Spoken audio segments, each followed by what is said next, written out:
Pemirsa, dalam rangka melepas Matahari 2024 dan menyongsong Matahari 2025, lapangan Puputan Badung dan Pasar sejak sore hari sudah dipadati warga untuk menyambut pergantian tahun.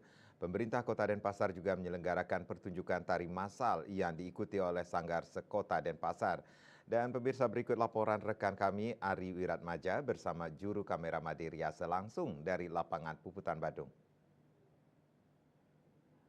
Inilah situasi terkini di lapangan Puputan Badung Denpasar.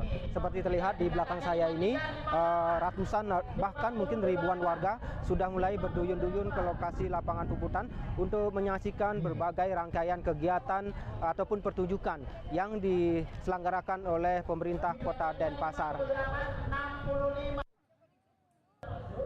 Pemirsa, antusiasme masyarakat Kota Denpasar untuk memperingati malam pergantian tahun 2024 ke 2025 sudah terlihat sejak sore hari pada pukul 16.00 WITA.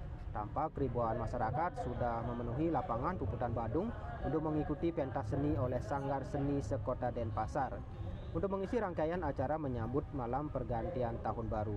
Kegiatan menyambut tahun baru diisi dengan kegiatan pentas seni yang diikuti oleh anak-anak sanggar yang akan menarikan berbagai jenis tarian Bali.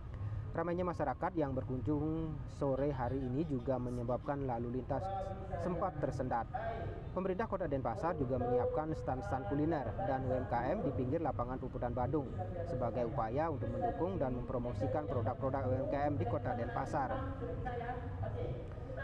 Dan itu, pemirsa, lapangan Puputan Badung akan semakin banyak dikunjungi oleh masyarakat Kota Denpasar pada malam harinya untuk memperingati malam pergantian tahun. Berbagai acara hiburan pun telah disiapkan Pemkot Denpasar untuk mengamankan malam pergantian tahun ini tampak aparat keamanan dari kepolisian, pecalang, Satpol PP sudah bersiap dari sore hari untuk memberikan rasa aman bagi masyarakat Kota Denpasar yang akan merayakan pergantian tahun.